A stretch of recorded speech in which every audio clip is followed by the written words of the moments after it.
शहरु रमज़ान अल्लज़ी उन्ज़िल फ़ीहिल क़ुरआन हुदल लिन्नासि व बय्यिनातिम मिनल हुदा वल फ़ुरक़ान फ़मन शहिद मिनकुमुश शहरा फ़लयसुम वमन कान मरीदन औ अला सफ़रिन फ़इद्दतुम मिन अय्यामिन उख़र युरीदुल्लाहु बिकुमुल युस्रा वला युरीदु बिकुमुल उस्रा वलितुकमिलुल इद्दत वलितुकब्बिरुल्लाह अला मा हदाकुम वलअल्लकुम तशकुरून। नबी के सहाबा के रस्ते पे चल के, नबी के सहाबा के रस्ते पे चल के दिलों का सुकून हमने हासिल किया है। लगा है नशा जब से जन्नत का हमको, उचाटप न जी इस जहां से हुआ है। नबी के सहाबा के रस्ते पे चल के दिलों का सुकून हमने हासिल किया है। वो ताइफ की वादी में खा खा के पत्थर हमारे लिए जो तड़पता रहा था, वो ताइफ की वादी में खा खा के पत्थर हमारे लिए जो तड़पता रहा था, उसी के तरीके को पैरों से रौंदा। भला खुद बताओ ये कैसी वफा है। उसी के तरीके को पैरों से रौंदा। भला खुद बताओ ये कैसी वफा है। ये वो मौत है दोस्तों जिसकी खातिर नबी ने भी मांगी थी रब से दुआएं। ये वो मौत है दोस्तों जिसकी खातिर नबी ने भी मांगी थी रब से दुआएं। कटाया है इस राह हमें जिसने सर को, खुदा की कसम वो अमर हो गया है। खुदा की कसम वो अमर हो गया है। सुनो ओहद के पार से ये सदाएं, अनस बिन नजर की तुम्हें कह रही है। सुनो ओहद के पार से ये सदाएं, अनस बिन नजर की तुम्हें कह रही हैं। जो अल्लाह की राह में जान लुटा दे, वही असल में आशिक़े मुस्तफ़ा है। जो अल्लाह की राह में सर कटा दे, वही असल में आशिक़े मुस्तफ़ा है। रमज़ान का महीना अगर हम ये कहें कि सैयदुश शुहूर है, तमाम महीनों का सरदार है, तो गलत नहीं है। इसीलिए हम जब रमज़ान का महीना, जब इसका नाम भी तो क्या बोलते हैं? रमज़ानुल मुबारक, बरकत वाला महीना। इसके नाम के साथ हमने मुबारक जोड़ दिया, और ये मुबारक जो हमने जोड़ा है रमजान के साथ, ये हमने नहीं जोड़ा है, ये खुद अल्लाह के प्यारे नबी जनाब मोहम्मद रसूलुल्लाह सल्लल्लाहु अलैहि वसल्लम ने जोड़ा है।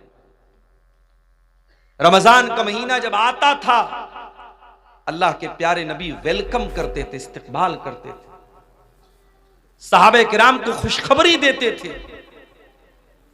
रमजान का महीना आता था, अल्लाह के नबी अपने सहाबा के सामने खुतबा देते थे और कहते थे, अताकुम रमजान शहरुन मुबारकुन फरज़ल्लाहु अज़्ज़ा व जल्ला अलैकुम सियामा।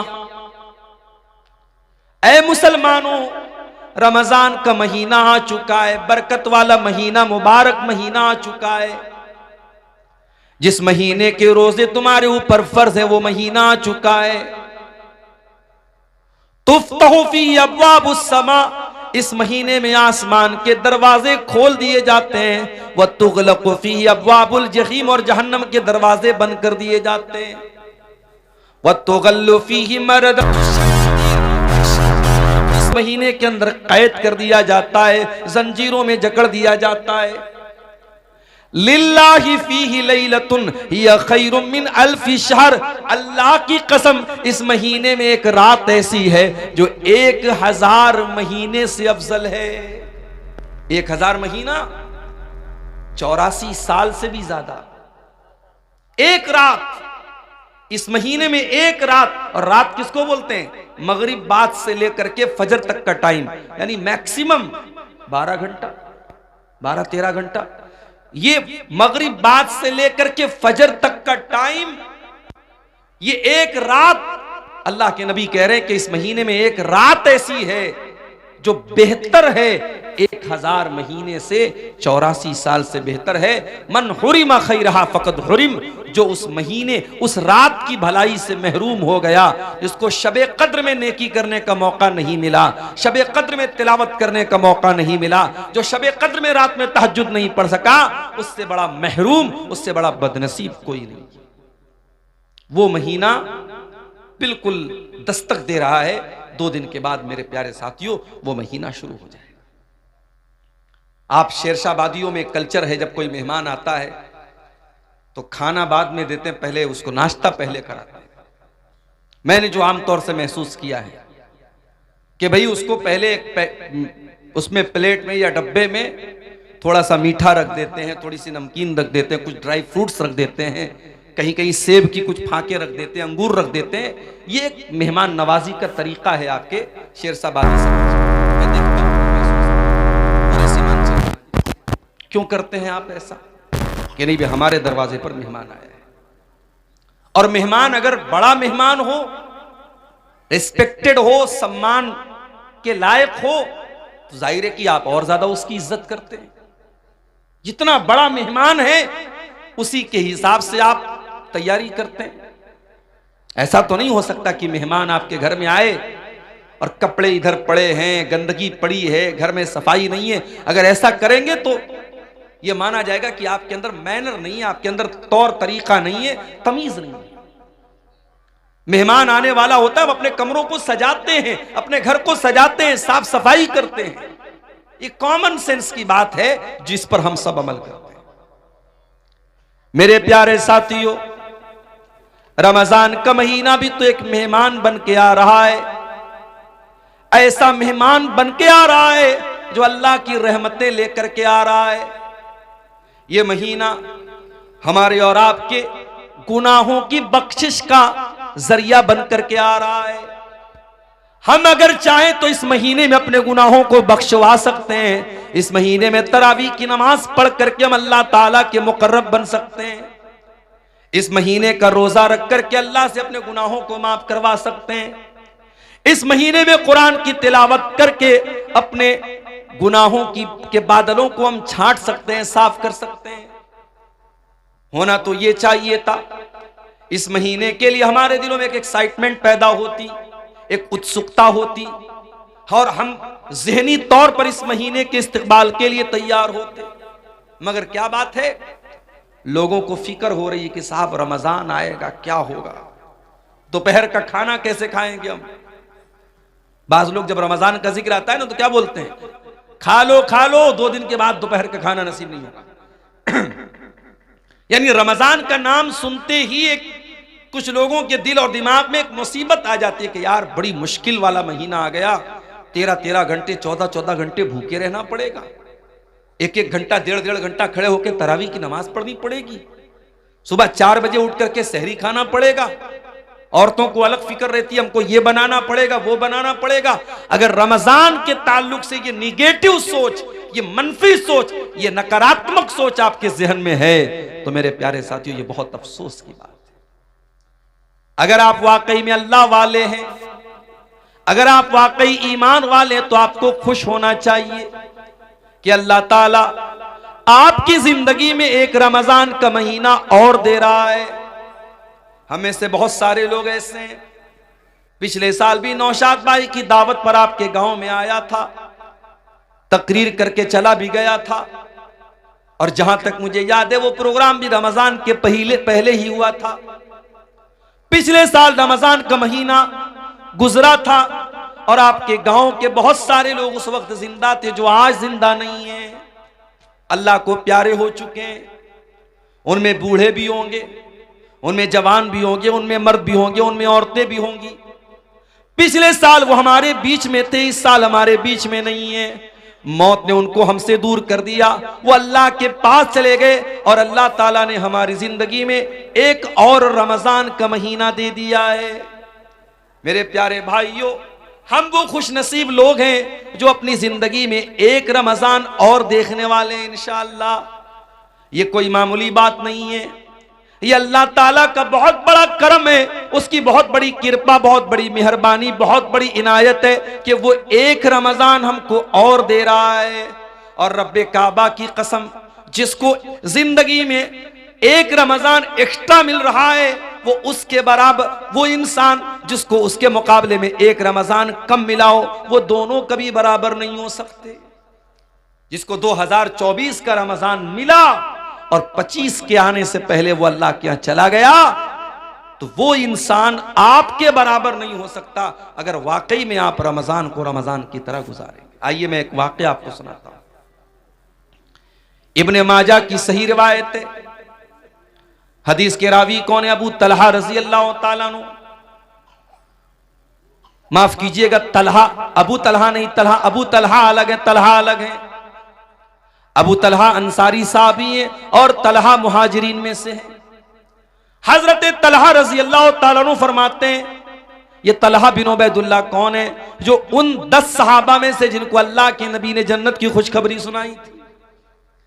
मैं पूछूं अगर अपने नौजवानों से, अपनी बहनों से, जरा बताओ कि वो 10 सहाबा कौन है जिनको नबी ने नाम लेकर के जन्नती कहा था, तो हमारे बहुत सारे नौजवान हैं जो दाएं बाएं झांकने लगेंगे, नहीं मालूम। उनसे ये पूछ लो कि इंडिया की टीम के 11 क्रिकेटर्स के नाम क्या है, पूरा बता देंगे। आईसीसी की चैंपियनशिप में इंडिया कौन से पायदान पे चल रही है, फौरन बता देंगे। टॉप 1 पर कौन सा बल्लेबाज है, टॉप 1 पर कौन सा गेंदबाज है, फौरन बता देंगे। क्यों? इंटरेस्ट है, शौक है। मोबाइल पर स्कोर देख रहे हैं, मैच देख रहे हैं, शौक है। हमें दीन सीखने का शौक होता तो हमें नबी के सहाबा का नाम भी मालूम होता। अभी एक बच्चे का नाम किसी ने पूछा तो मैंने कहा कि नाम रख दीजिए उसैरिम। आप लोगों ने नाम सुना है उसैरिम?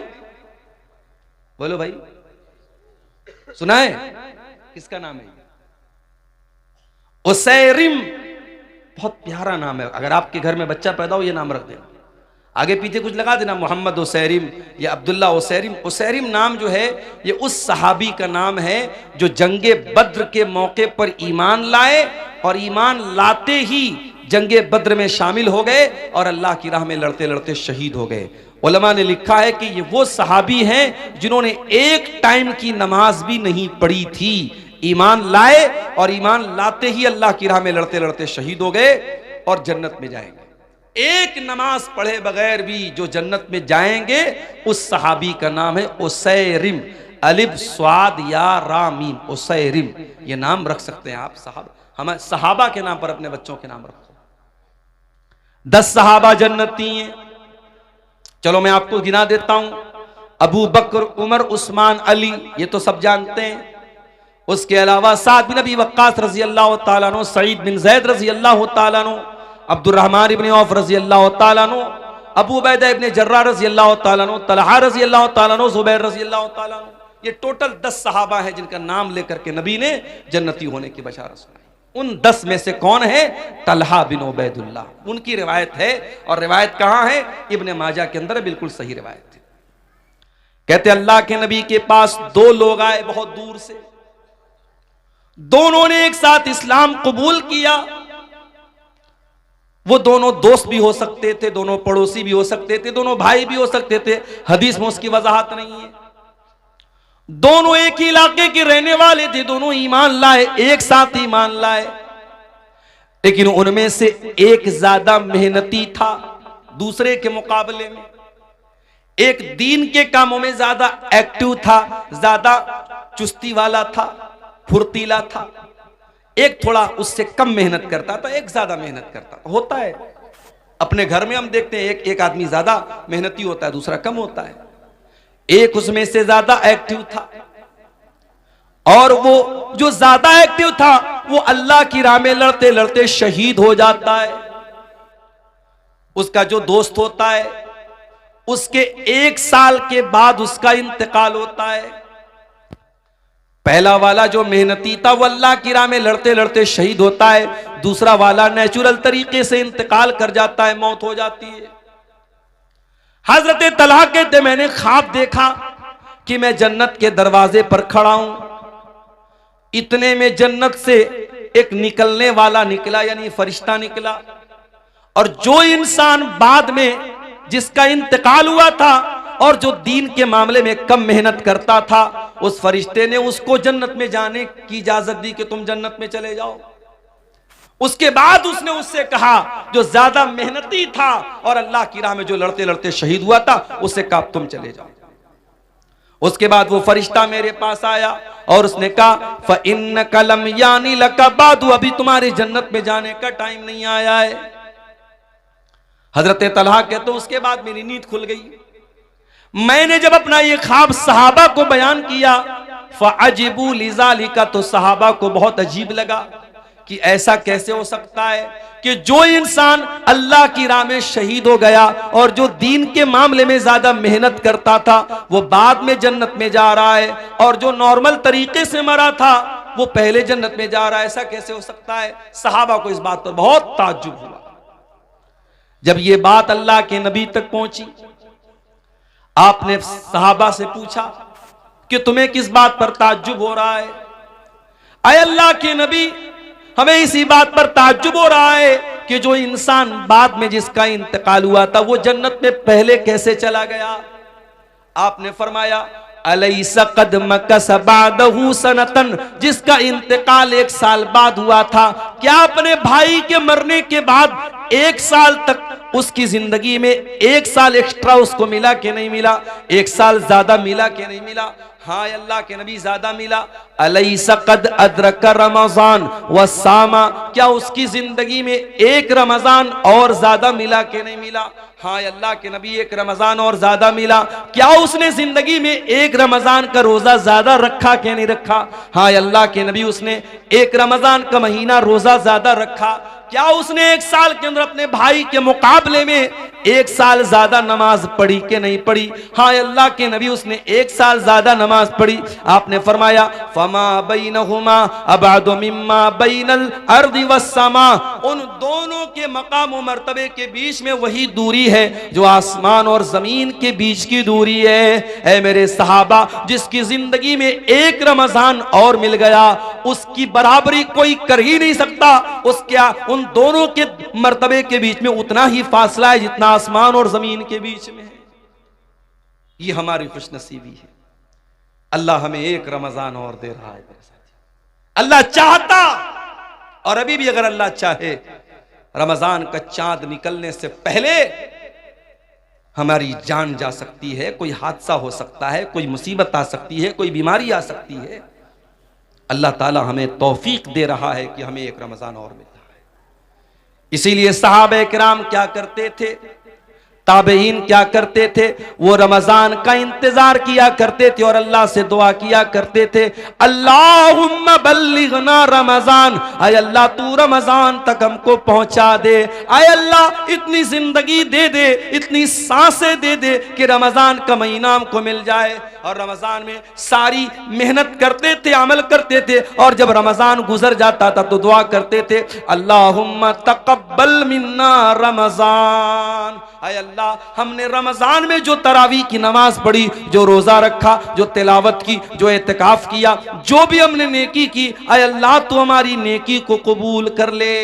6 महीना इंतजार करते थे रमजान का, और 6 महीना रमजान में जो इबादत करते थे उसकी कबूलियत की दुआएं किया करते थे। कौन? सहाबा, ताबईन और इस उम्मत के असलाफ। मेरे प्यारे साथियों, हम वो खुश नसीब लोग हैं, हमें रमजान का महीना मिला है।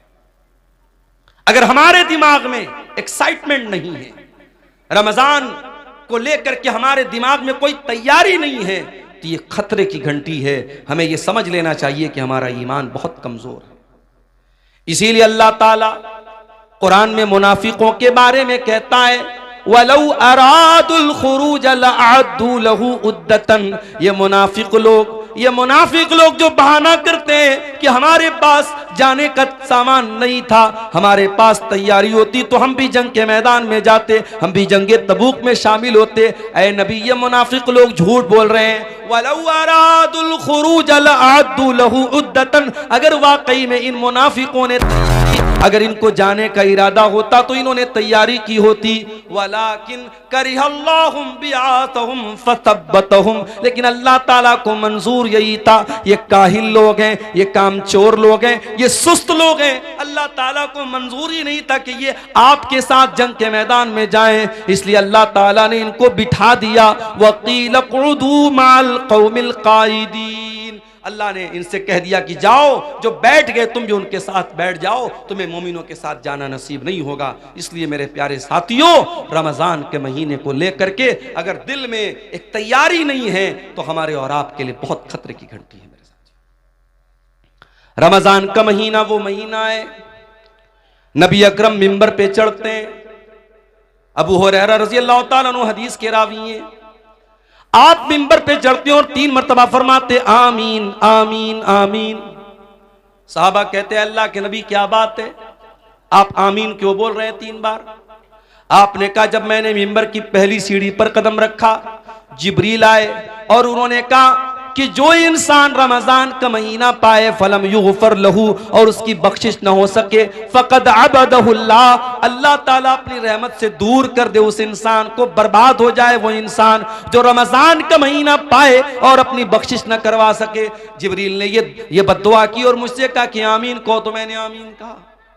फिर जब मैं दूसरी सीढ़ी पर पहुंचा, जिब्रील ने कहा कि जो अपने माँ बाप में से दोनों को या किसी एक को बुढ़ापे की हालत में पाए और उसके माँ बाप उसको जन्नत में दाखिल न कर पाए। बड़ा मसला है मेरे भाई। मां की तरफ से आज मदरसे में चंदा देने को हम तैयार हैं, बाप की तरफ से मस्जिद बनवाने को तैयार है, ट्यूबवेल बनाने को तैयार है। मां जिंदा होती है तो मां के ऊपर 5 रुपया खर्च करने में भी हमारा दिल घबराता है। बाप जिंदा है तो बाप को 100 रुपया देने में भी हमारी जान निकलती है।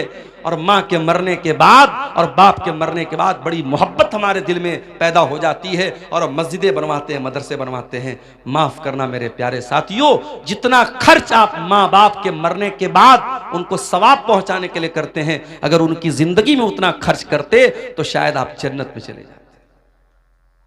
माँ बाप की कदर करो मेरे भाइयों, उनकी जिंदगी में उनको रुलाना, उनकी आंखों में आंसू लाना और मरने के बाद उनकी तरफ से बड़े बड़े चंदे देना और उनके लिए बैठ के दुआएं करना, उनकी कब्र पे जाके रोना, ये ढकोसलेबाजी और कुछ नहीं है। माफ कीजिएगा, माँ बाप की जिंदगी में कदर करो मेरे साथ। जिसको बुढ़ापे में माँ बाप मिले और माँ बाप उसको जन्नत में दाखिल न कर पाए, अल्लाह के नबी कहते, जिब्रील ने कहा अबअदहुल्लाह, अल्लाह ताला ऐसे इंसान को अपनी रहमतों से दूर कर दे।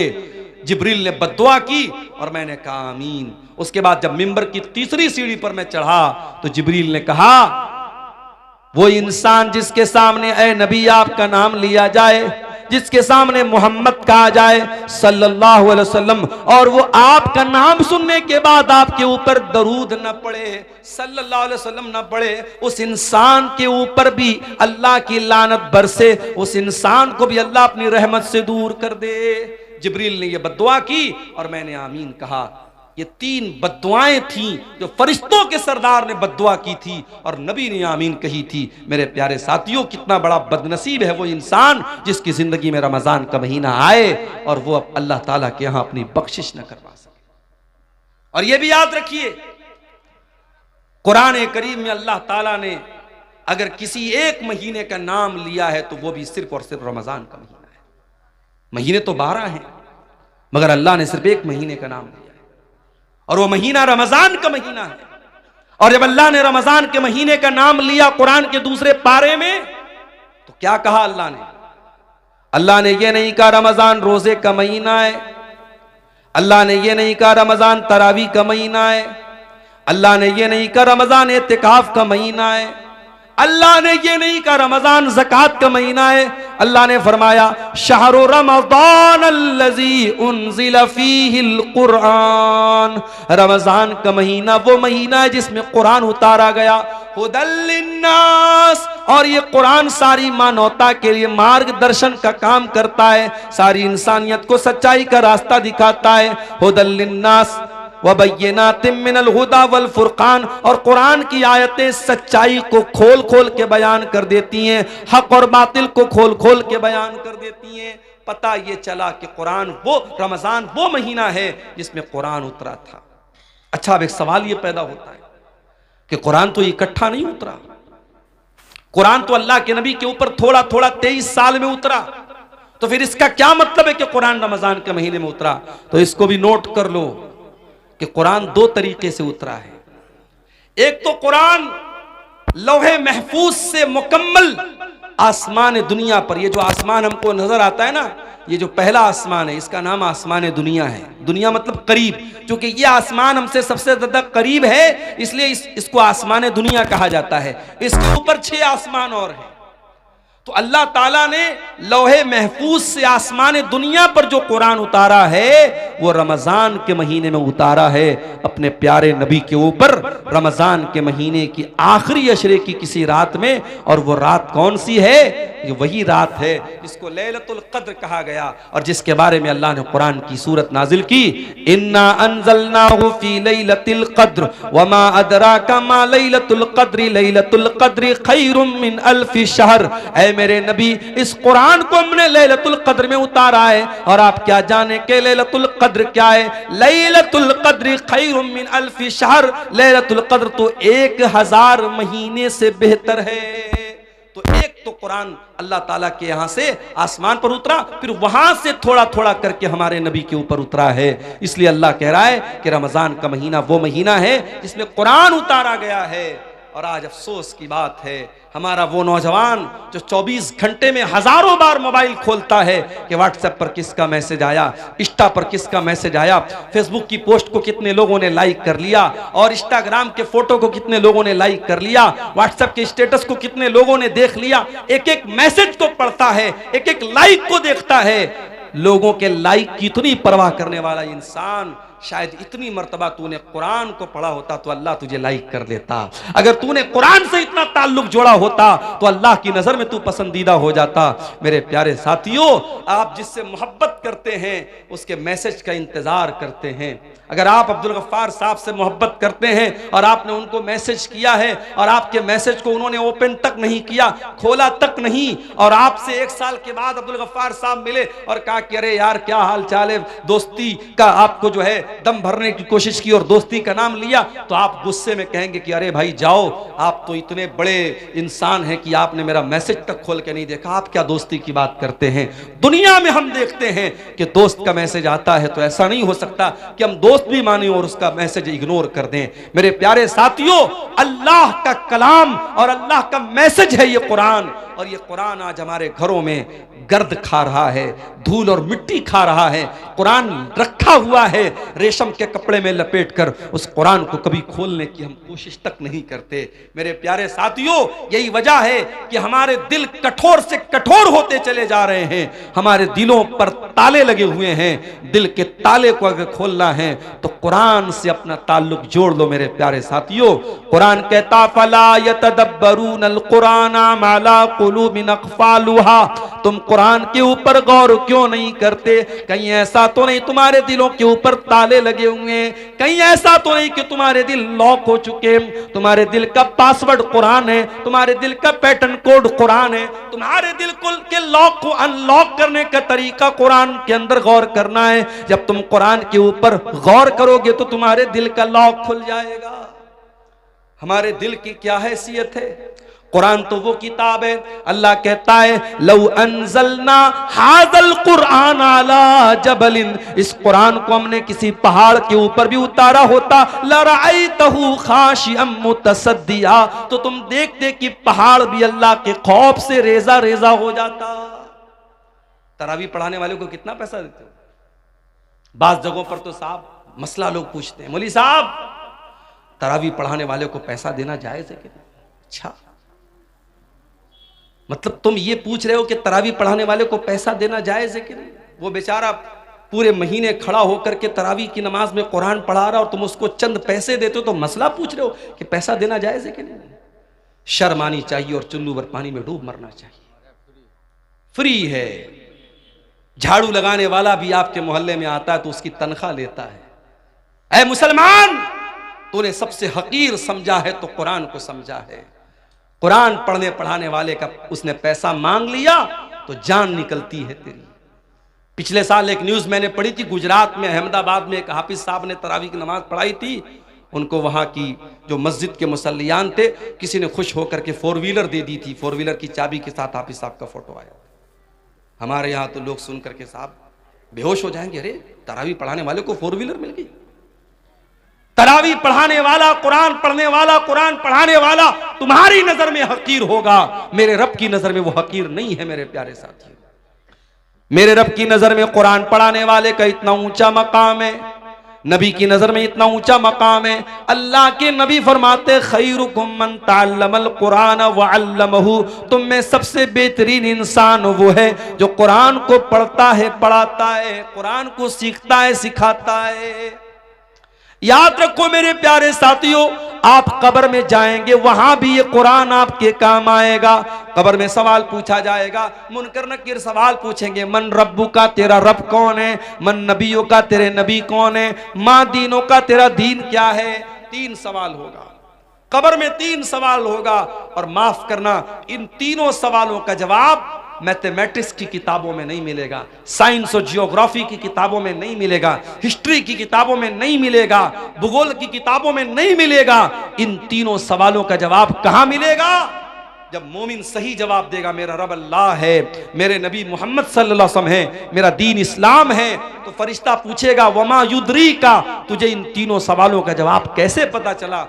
तो बंदा कहेगा करा तो किताब अल्लाह फ़आमनतु बिही वसद्दक़तु, मैंने कुरान को पढ़ा था, मैं कुरान पर ईमान लाया था, मैंने कुरान को सच माना था, कुरान के जरिए मुझे इन तीनों सवालों का जवाब मिला है। मेरे प्यारे साथियों, ये कुरान कब्र में भी आपके काम आएगा। औलाद के लिए मेहनत करने वालों, अपनी औलाद को सुख देने के लिए हराम की जायदाद पर कब्जा करने वालों, दूसरों की जमीन हड़पने वालों, सूद और ब्याज का पैसा अपने घर में ला करके अपनी औलाद को पालने वालों, तुम भी कान खोल करके सुन लो, कयामत के दिन ये औलाद भी तुम्हारे काम नहीं आएगी, औलाद भी काम नहीं आएगी।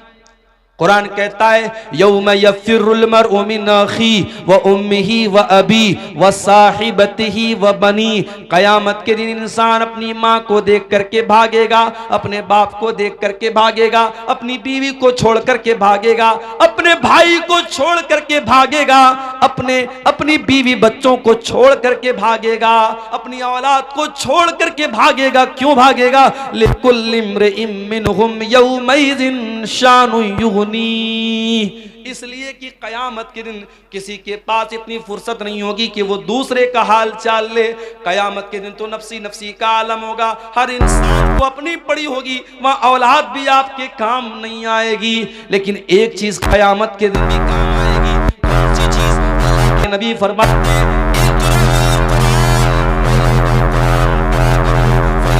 याती यौमल क़ियामति शफ़ीउन लि अस्हाबिही, इसलिए कि क़यामत के दिन कुरान आएगा, तुम्हारे हक में सिफारिश करेगा, कुरान तुम्हारे लिए लड़ेगा अल्लाह की बारगाह में और कहेगा अल्लाह, जब दुनिया रात में सोया करती थी, तेरा ये बंदा रात में कुरान करता था, जब दुनिया दिन में काम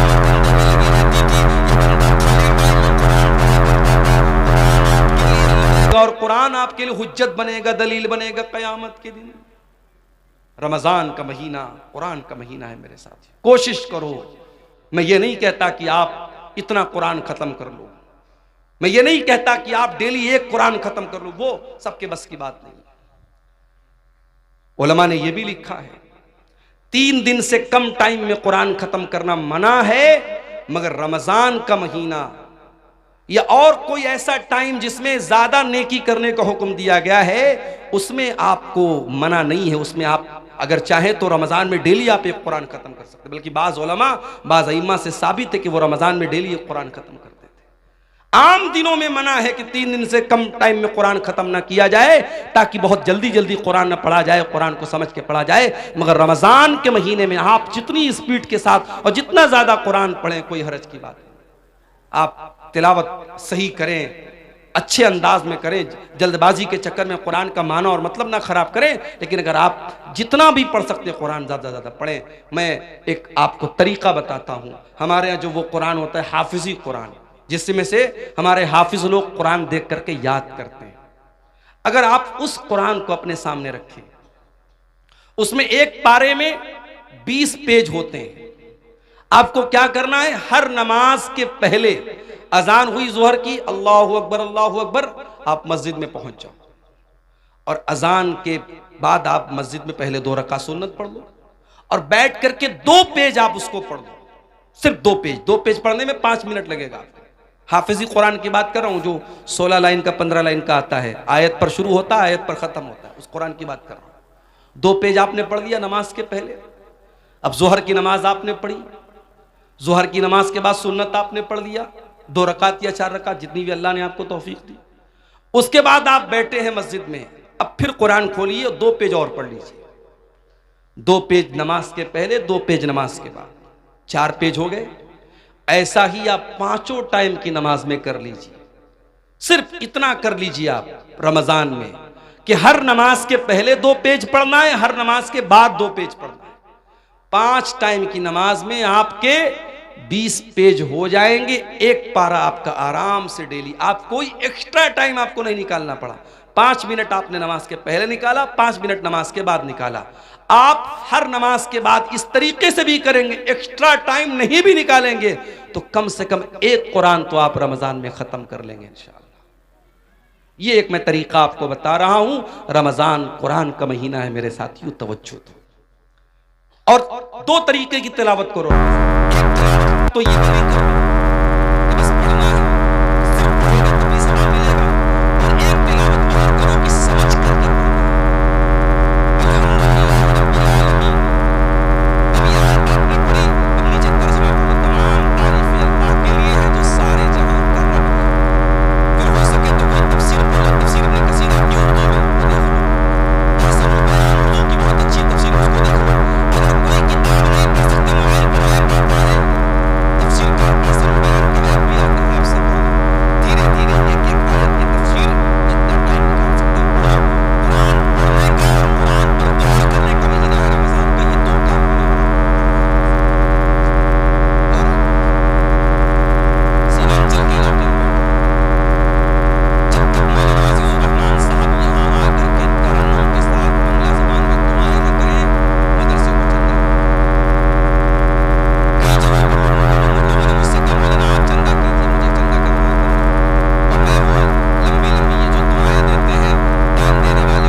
नहीं देंगे, ये मिजाज भी बदलने की जरूरत है। जरूरी नहीं है कि हर बात का माइक में ऐलान कराया जाए। बनारस में एक मस्जिद बन रही है हमारे मोहल्ले के करीब में। एक अल्लाह का बंदा आया, नमाज उसने पढ़ी, उसने ऐलान सुना कि यह मस्जिद की तामीर का काम चल रहा है। मस्जिद की कमेटी के जिम्मेदार के कान में धीरे से उसने कहा, मौलाना साहब मस्जिद की तामीर में जितना छड़ लगेगा मैं देने को तैयार। कोई ऐलान नहीं हुआ, कोई माइक पर लंबी चौड़ी दुआएं उसके लिए नहीं की गई। उसके दिल में अल्लाह ने यह बात डाली, मस्जिद बन रही है, जितना छड़ लगेगा मेरी तरफ से लगेगा, जितना सरिया लगेगा मेरी तरफ से लगेगा। कोई अल्लाह का बंदा आता है, कहता जितने सीमेंट लगेंगे मैं दे दूंगा। काम इस तरीके से होता है मेरे प्यारे साथियों। आज हमारे अंदर अगर किसी चीज की कमी है तो इखलास की कमी है। किसी गरीब को राशन का किट भी हम देते हैं ना, तो फोटो खींचते हैं और अखबार में डालते हैं कि हमने एक गरीब की मदद की। गरीब की मदद तुमने क्या की? तुमने गरीब की इज्जत को नीलाम कर दिया। जिस गरीब को तुमने कैमरे के सामने फोटो खींच करके मीडिया पे डाला है, उस गरीब की क्या इज्जत नहीं है? क्या उसकी कोई इज्जत नफ्स नहीं? उसकी कोई खुददारी नहीं है? किसी की मदद करने के नाम पे उसकी इज्जत को नीलाम करते हो। किसी जमाने में मुहावरा तक कहावत थी, नेकी कर दरिया में डाल। अब कहावत बदल गई, अब नेकी कर फेसबुक पर डाल, नेकी कर यूट्यूब पर डाल, नेकी कर स्टेटस पे डाल। अब तो साहब खाने काबा का तवाफ भी हो रहा तो वहां भी सेल्फी ले रहे हैं। अब एक ही चीज की सेल्फी बची है, अब्बा मर जाएं तो उनकी लाश के साथ भी सेल्फी ली जाए। अब वो भी लोग लेना शुरू कर दिए हैं, अपने मरे हुए बाप के साथ भी लोग सेल्फी ले रहे हैं। अल्लाह माफ करे हम सब। नुमाइश का दौर है, शोहरत का दौर है, रियाकारी का दौर है। रमजान का महीना हमें ये सबक भी सिखाता है मेरे साथी, कि कुछ इबादतें ऐसी भी होनी चाहिए जो हमारे और अल्लाह के बीच में होनी चाहिए, और रोजा ऐसी ही एक इबादत है। सुबह फजर के टाइम आपने सहरी खाई, जो भी आपने सहरी खाई, मैं नहीं जानता आपके सीमांचल में क्या क्या खाते हैं। हो सकता है कुछ लोग गोश्त भी खाते हो, सब्जी भी खाते हो, रोटी चावल भी खाते हो। जो भी आपने सहरी के टाइम खाया, सुहर की अजान हो गई। जाहिर है 4 बजे आपने सहरी खाई थी, 12:30 बजे अज़हर की अजान हो रही है। 8 घंटे का टाइम गुजर चुका है, 8.5 घंटे का। मार्च का महीना चल रहा है, गर्मी का आलम है। आप मस्जिद में आए, आपने वजू करने के लिए पानी से अपने हाथों को धोया, चुल्लू में पानी लिया, मुंह में डाला, हलक सूख रहा है। सुबह 4 बजे के बाद आपने पानी नहीं पिया है, हलक सूख रहा है और पानी आपके मुंह में जा चुका है। अगर आप उस पानी के 2-4 कतरे हलक के नीचे उतार लें, वहां तो कोई कैमरा नहीं लगा है, वहां तो कोई कैमरा नहीं लगा है। लेकिन हां, एक बात आपसे यह भी कहना चाहूंगा, जिसके दिल में अल्लाह का डर ना हो, वो खाने काबा में जाके, मक्का में जाकर के भी वहां पर भी वो गंदा काम करता है। अभी कल एक साहब ने मुझको बताया कि खाने काबा के पास जो लोग तवाफ करते हैं, अगर दूसरे का सामान वो उठा लेंगे, उनको ये लगेगा लाखों की भीड़ है, कौन देखने जाता है। मगर हजारों कैमरे हरम में लगे हुए हैं, हजारों कैमरे लगे हुए हैं और पूरा कंट्रोल रूम मौजूद है, और हजारों वहां सीआईडी के लोग और सीबीआई के लोग और पुलिस के लोग उन कैमरों पर नजर रखते हैं। अगर आपने दूसरे का सामान उठाया तो पुलिस फौरन कैमरे से आपको देख लेगी और आपसे पूछताछ हो सकती है। और दूसरे का सामान आपने अगर जानबूझ करके ले लिया है तो आप पकड़े जा सकते हैं। इसलिए जो लोग हज करने जाते हैं, उमरा करने जाते हैं, उनको यह सिखाया जाता है कि हरम में कोई भी सामान, आपका अपना सामान है तो अलग बात है, किसी का कोई सामान छूने की कोशिश मत करना। एक साहब ने एक वाकया बताया कि तवाफ के दौरान एक हिंदुस्तानी हाजी और हिंदुस्तानी मुसलमान, 50 साल के ऊपर का मुसलमान, बार बार औरतों को टच कर रहा था।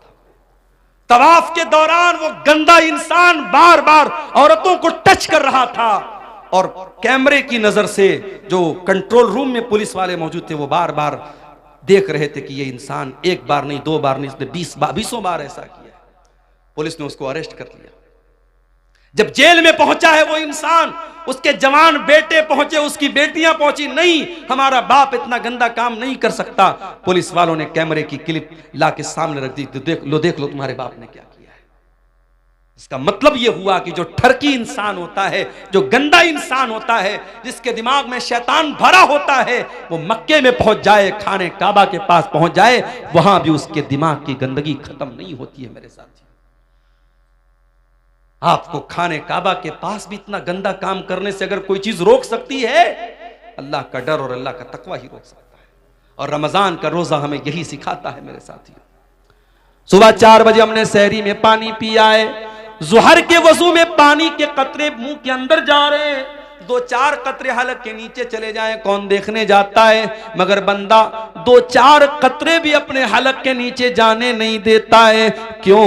अल्लाह ताला के आम क्या जवाब देंगे? हमारा रोजा बर्बाद हो जाएगा, हमारे रोजे का कोई मतलब नहीं रह जाएगा। इसीलिए अल्लाह के नबी फरमाते हैं कि अल्लाह ताला कहता है अस्सौमु ली व अना अजज़ी बिही, कि बंदा रोजा मेरे लिए रखता है और उसका बदला मैं ही दूंगा। यदौ तामहु व शराबहु व शहवतहु मिन अजली, बंदा मेरे लिए खाना छोड़ देता है, बंदा मेरे लिए पानी छोड़ देता है, बंदा मेरे लिए शहवत छोड़ देता है।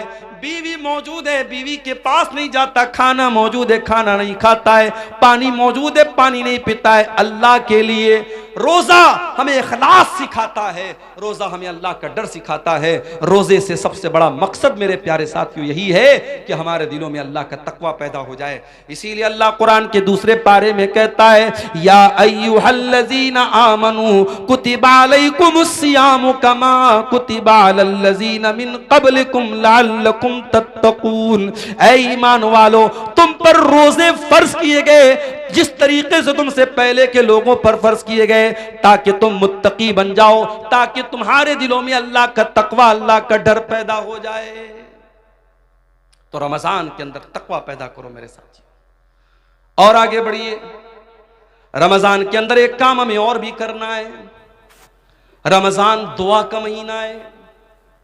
कुरान में जहां अल्लाह ताला ने रमजान के रोजे का जिक्र किया वहीं पर फरमाया वइज़ा सालका इबादी अन्नी फइन्नी करीब, ऐ मेरे नबी जब मेरे बंदे आपसे मेरे बारे में सवाल करें उन्हें जवाब दे दो मैं करीब हूं, मैं करीब हूं। उजीबु दावत दाई, मैं दुआ करने वाले की दुआ को सुनता हूं। शर्त यह है फल यस्तजीबूली वल युमिनू बी, कि बंदा मेरी बात माने और मेरे ऊपर ईमान रखे। रमजान दुआ का महीना है मेरे साथियों। जब आप भूखे प्यासे रह करके अल्लाह की बारगाह में हाथ फैलाते हैं, अल्लाह आपकी दुआ को रायगा नहीं करता, अल्लाह आपकी दुआ को लौटाता नहीं है। इसीलिए अल्लाह के नबी फरमाते हैं सलासु दावतिन ला तुरद, तीन लोगों की दुआ अल्लाह ताला लौटाता नहीं है। दावतुल वालिदिल वलदिही, एक बाप की दुआ, बाप जब अपनी औलाद के हक में दुआ करता अल्लाह उस दुआ को कभी लौटाता नहीं है। वह दावतुल मुसाफिर, और मुसाफिर की दुआ को अल्लाह ताला लौटाता नहीं है। वह दावतुस साइम, और रोजेदार की दुआ को भी अल्लाह ताला लौटाता नहीं है। रोजे की हालत में मेरे प्यारे साथियों दुआ करो, अपने लिए भी दुआ करो, अपने बच्चों के लिए दुआ करो, अपने माँ बाप के लिए दुआ करो, सारी उम्मत के लिए दुआ करो, मुल्क के हालात के लिए दुआ करो, अपने कारोबार और रोजी रोटी के लिए दुआ करो। और बेहतर यह है कि जो अल्लाह के नबी जो दुआएं करते थे, आप दुआ की कोई किताब ले लो। एक अच्छी सी किताब का नाम मैं आपको बता रहा हूं, हिस्नुल मुस्लिम, बहुत अच्छी किताब है दुआ की। आप ऑनलाइन भी इसको अपने मोबाइल के प्ले स्टोर में जाके इसको डाउनलोड कर सकते हैं। उसमें छोटी छोटी दुआएं हैं, आप देख के उनको पढ़ लीजिए या याद करके पढ़ लीजिए। दुआओं को रोजे की हालत में खूब कीजिए। रमजान दुआ का महीना है मेरे प्यारे साथी। रमजान सब्र बर्दाश्त का भी महीना है। आप रोजे की हालत में एक इंसान आपके पास आता है, गाली दे देता है आपको, बुरा भला कह देता है आपको, आप सुबह से कुछ खाए नहीं है, भूखे हैं। और जब इंसान भूखा रहता है तो उसका पारा और हाई हो जाता है, उसका बीपी और बढ़ जाता है, उसको और ज्यादा गुस्सा आने लगता है। होना तो ये चाहिए था कि जब आप रोजे की हालत में हैं और कोई आपको आ करके गाली दे दे तो होना तो ये चाहिए था कि शरीयत आपको इजाजत दे दे कि आप तो भूखे प्यासे हैं, आप गाली का जवाब गाली से दे सकते हैं, आप गुस्से का जवाब गुस्से से दे सकते हैं। होना तो ये चाहिए था, मगर नहीं। अल्लाह के नबी फरमाते हैं जब तुम में से कोई रोजे की हालत में हो फ़इन इम्रुउन क़ातलहु औ साबहु, अगर कोई गाली गलोच करे, अगर कोई लड़ाई करे तो गाली के जवाब में गाली न दे, लड़ाई के जवाब में लड़ाई न करे, बल्कि साफ साफ कह दे इन्नी साइम, मैं रोजे की हालत में हूं, मैं रोजे की हालत में लड़ नहीं सकता।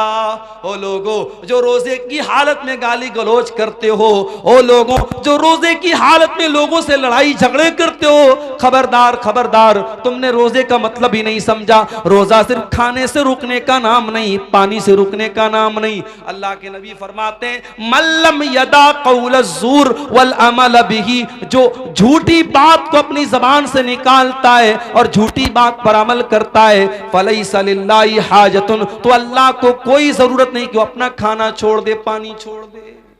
रोजे की हालत में कंट्रोल करो अपने आप को। रोजा हमें कंट्रोल करना सिखाता है।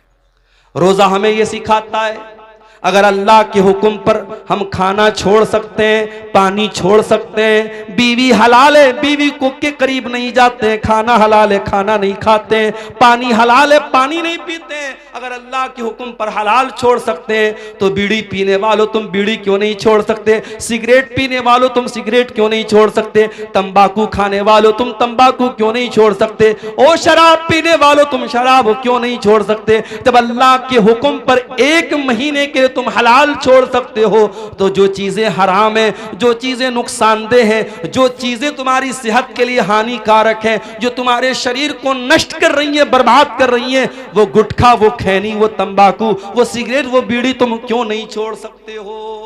रोजा हराम को छुड़वा रहा है, हराम को छोड़ने की प्रैक्टिस करवा रहा है। मेरे प्यारे साथ, रमजान का ये महीना हमें एक सबक और दे रहा है। कभी आपने गौर किया ज़कात हम रमजान ही में क्यों निकालते हैं? सारे मदरसे वाले अपने चंदा करने के लिए सफीरों को रमजान में ही क्यों भेजते हैं?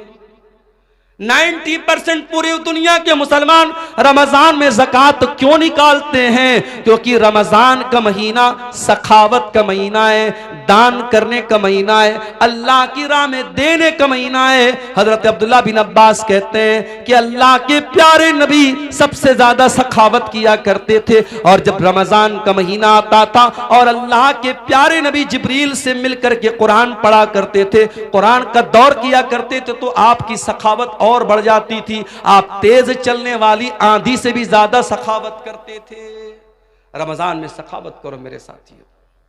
आज अफसोस की बात है, ज़कात वसूलने के लिए लोग आते हैं, बड़े बड़े सेठ लोग लाइन लगवाते हैं, बेचारा ज़कात लेने वाला भिखारी बनकर के लाइन लगाता है, तब जाकर के उसको ज़कात मिलती है। अरे तुझे तो एहसानमंद होना चाहिए, तुझे तो शुक्रिया अदा करना चाहिए कि वो ज़कात लेने वाला तेरे दरवाजे तक आया है, उसने तेरा काम आसान कर दिया, तेरी इबादत को आसान कर दिया, और तू भिखारियों की तरह उसकी लाइन लगवाता है। माफ करना मेरे प्यारे साथियों, ज़कात कोई भीख नहीं है, ज़कात कोई एहसान नहीं है। ज़कात हमारे माल में अल्लाह का हक है। हम जो माल कमाते हैं उस माल की, हमारे माल पर 2.5% जो ज़कात हम देते हैं वो माल में अल्लाह का हक है। और रमज़ान में हमें कोशिश ये करनी चाहिए कि अपने माल की ज़कात हम निकाल दें, और ज़कात के अलावा भी हम सदका खैरात करें, क्योंकि हमारे प्यारे नबी सल्लल्लाहु अलैहि वसल्लम इस महीने में कसरत से सदका और खैरात किया करते थे।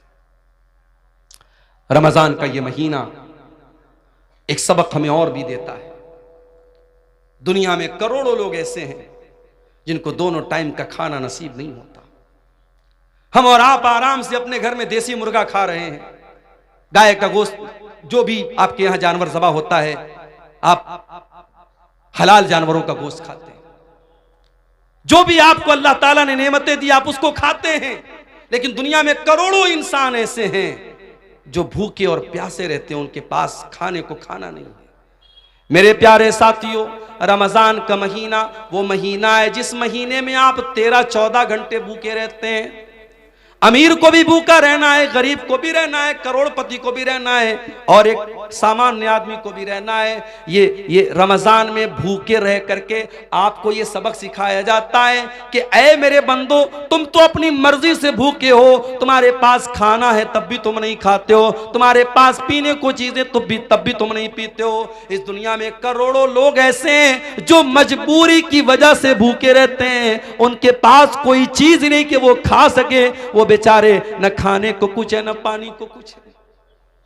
रमजान के इस महीने में जब आप दस्तरखान पर तरह तरह की चीजों को खाने के लिए बैठा करो मेरे साथियों, तो आप फलस्तीन के शहर गाजा के अपने उन भाइयों को याद कर लेना, जब हेलीकॉप्टर से खाने की किटें उनको फेंकी जाती हैं, उनके छोटे छोटे बच्चे खुश हो जाते हैं। 3 दिन बाद 4 दिन बाद उनको खाने को कुछ मिल जाता है। मेरे प्यारे साथियों, वो भी तो आपके मुसलमान भाई हैं, वो भी तो आपके कलमा गो भाई हैं, इसी धरती पर रहते हैं। उनके घरों को तबाह कर दिया गया, उनके कारोबारों को बर्बाद कर दिया गया, उनकी दुकानों पर बुलडोजर चला दिया गया, उन अपने अपने गरीब और मजबूर भाइयों को याद करने का महीना है रमजान का महीना।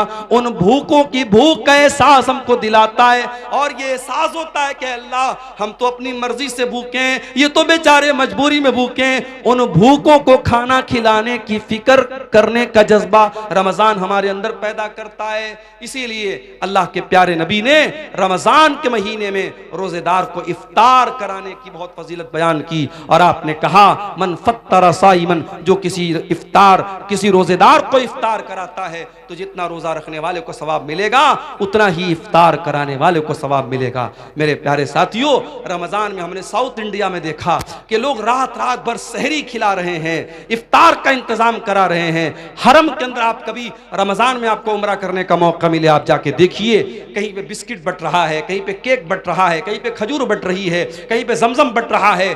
कितने अल्लाह के बंदे करोड़पति लोग हैं, वो लोगों को बांट रहे हैं कि रोजेदारों के इफ्तार में मेरा भी पैसा शामिल हो जाए, रोजेदार के हलक में मेरे भी खाने पीने की चीजें पहुंच जाएं। मेरे प्यारे साथियों, ये जज्बा रमजान हमें अपने अंदर पैदा करने की, हमें जज्बा हमारे अंदर पैदा करता है। और आखिरी बात मेरे प्यारे साथियों, रमजान का महीना हमें अपने अंदर चेंजिंग लाने का सबक देता है।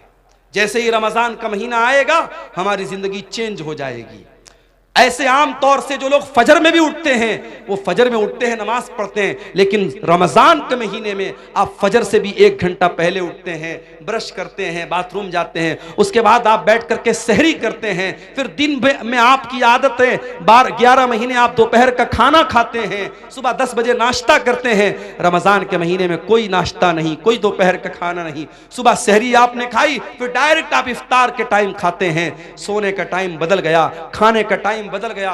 रमजान में 1 महीने के लिए जिंदगी बदल जाती है। सबक ये मिला कि अगर हम अपने आप को बदलना चाहें तो बहुत कुछ बदल सकते हैं। मेरे प्यारे साथियों, शायर कहता है खुदा ने आज तक उस कौम की हालत नहीं बदली, न हो जिसको ख्याल खुद अपनी हालत के बदलने का। अगर कौम के हालात को बदलना है, अगर मिल्लत के हालात को बदलना है, तो रमजान का महीना एक सबक दे रहा है कि 1 महीने के लिए अगर अपने टाइम टेबल को हम बदल सकते हैं तो हम कौम और मिल्लत के हालात को भी मेरे साथियों बदल सकते हैं।